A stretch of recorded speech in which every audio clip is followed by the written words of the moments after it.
ଲକ୍ଷେ ଦେଢ଼ ଲକ୍ଷ। ଉଫ୍। ବିଳମ୍ବିତ ରାତିରେ ମନ୍ଦିରର ତାଲା ଭାଙ୍ଗି ସୁନା ଅଳଙ୍କାର ସମେତ ଦାନକୁଣ୍ଡି ଭାଙ୍ଗି ଲକ୍ଷାଧିକ ନଗଦ ଟଙ୍କା ଲୁଟିନେଲେ କେତେକ। ବାଲେଶ୍ୱର ଜିଲ୍ଲା ଜଳେଶ୍ୱର ଥାନା ଅନ୍ତର୍ଗତ ବାଗପୁଞ୍ଜି ଗ୍ରାମରେ ଥିବା ମଞ୍ଜା ମନ୍ଦିରରୁ ବିଳମ୍ବିତ ରାତିରେ ହୋଇଛି ଲୁଟ୍।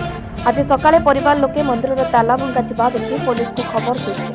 ଘଟଣାସ୍ଥଳରେ ଜଳେଶ୍ୱର ପୋଲିସ ପହଞ୍ଚି ତଦନ୍ତ ଜାରି ରଖିଛି। 1 ବର୍ଷ ଧରି ଧାନ ଦେଇଥିବା ଟଙ୍କା ରୂପା ଓ ଅଳଙ୍କାର ଲୁଟ୍ ହୋଇଛି। ଦୀର୍ଘ 50 ବର୍ଷ ଧରି ମାଙ୍କ ପୂଜା କରିଛନ୍ତି ସେବକ ବିମଳା ଦେ। संध्या आरती कर सारी मंदिर बंद करके घर को आसिले।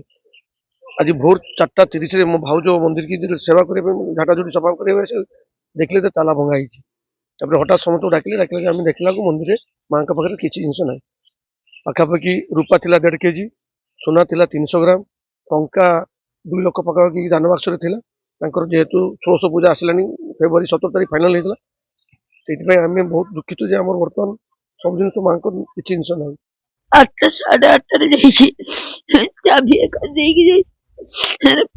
ରାତି 4ଟା ବେଳେ ବଡ ଆସିକି ଦେଖିଲେ କିଛି ନାହିଁ, ଚୁଡ଼ି ହେଇଛି।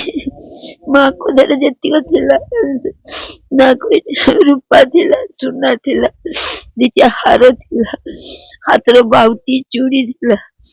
ବାକ୍ସରେ ଆଜି ବର୍ଷା ହେଲା, ଶିବରାତ୍ରି ପରେ ମାଙ୍କର ପୂଜା ଭିକ ମାଗିକି ରଖିଦେଇଛି।